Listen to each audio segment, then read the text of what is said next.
Epic 10 Pro runs as a service on Windows 10. To launch the user interface and display it, display your system tray and click this icon.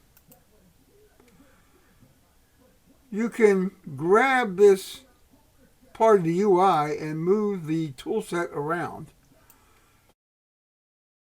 The different tools are displayed in this listing here, as well as the color selector.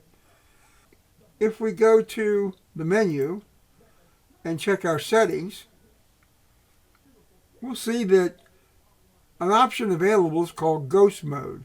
I have that enabled.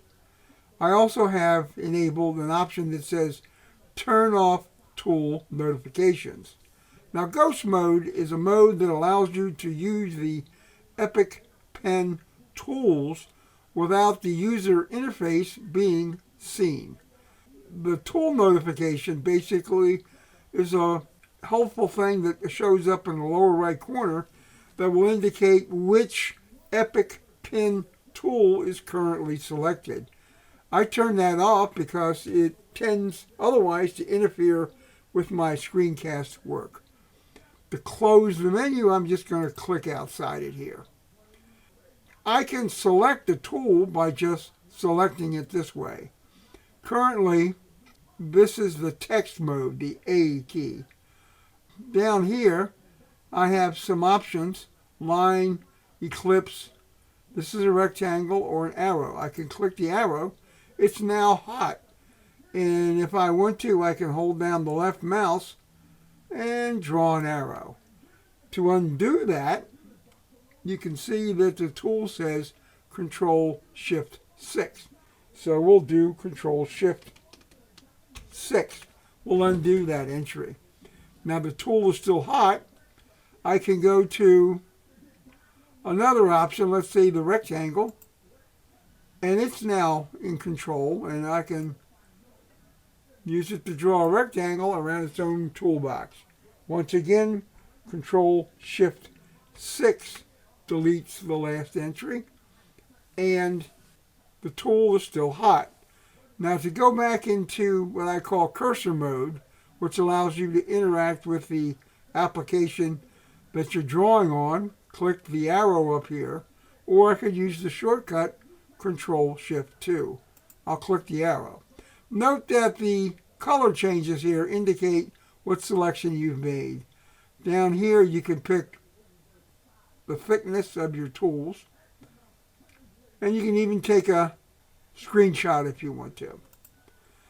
You can also hide the tool and keep it available using just shortcut keys by going to Control-Shift-0. I can redisplay it with Control-Shift-0. Let's go back to the menu. Settings. If I scroll down, you'll get a list of all the hotkeys that are available to you. To keep that handy for myself, I've made a Snagit capture of that, and I keep it in the Snagit editor. I can call it up anytime I want to. Let's see how this works now. The cursor mode's on, so we're interacting with this application. Let's hide the UI, Control-Shift-0. And let's suppose that I want to point to a command button that I want to push. So I'll use Control-Shift-A, which will activate the arrow tool. Hold down the left mouse, and now I can draw an arrow to point to whatever I want. I'll get rid of that by Control-Shift-6. And let's suppose I want to encompass these three buttons with a rectangle. So it's Control-Shift-R. And then I'll drag it out and let it go. I can also erase anything that's currently available using Control-Shift-7. We're still hot in terms of the tool. I can't interact with the app yet. I can click this button and all I do is give a little dot. So Control-Shift-7 clears that. To go back to making the app hot, Control Shift 2, and now I can click this button and it works again. Let's try another tool. Let's turn on the Ellipse tool. Control Shift E should engage it. And what I'm going to do is draw an ellipse around these three buttons. And let's draw another ellipse and hold down Shift. And I get a nice circle. And I can use Control Shift 6 one at a time to undo those two things.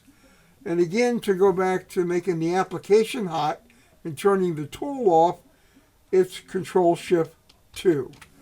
And to redisplay the user interface for the tool, Control Shift 0. And as you can see, there's the cursor mode re-enabled. Now, I mentioned before that Epic Pen Pro has a text mode. That's the A guy here. Let's enable that now using the shortcut Control Shift T. So we're now in text mode. And let's go ahead and hide the user interface, Control Shift 0. Note the little red cursor indicator here. That tells me where my text is going to display when I type it. So let's type something. I'll click and I'll say this is some text. And I can use the grabber here and move it anywhere I want to. So I think I'll just stick it over here for the heck of it. And now I have some text in my screen capture. Control Shift T gets rid of the grabber and the blinking cursor, other than the one you're looking at here. And that's because the tool is still hot. And I can go Control Shift 2 to turn off the cursor, and I'm now hot with my app again. You can see I can select that. Text is still there.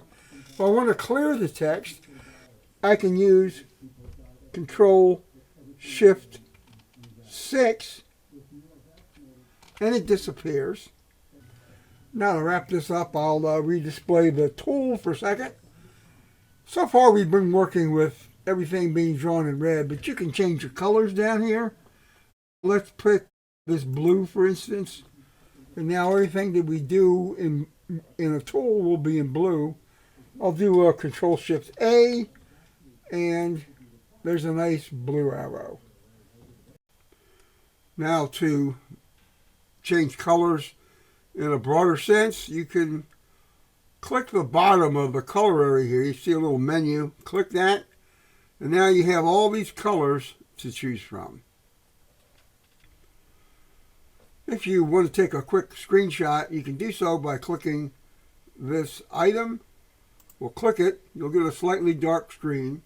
Let me hide the tools here for a second. To get a screenshot, you simply just draw a rectangle around the stuff you want to screenshot. You get this little choices here. You can save or put it on your clipboard or cancel. I'll save it. It's going to put it in a folder that I've set up in settings.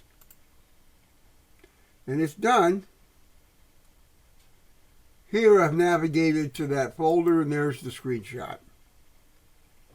Another thing you can do, which I find very helpful, is to add some text before you do your screenshot or any other annotations you want. Let's try the text. Normally the text is Control Shift T, but when you're trying to add text over top of a website through a browser, that doesn't work because there's a conflict. You can change the hotkey in the settings part of the menu. Okay, to add some text, I'll use the shortcut key. Normally it's Control Shift T, but I've changed it to Control Shift Alt T. And there it is. I'll click and just type some text.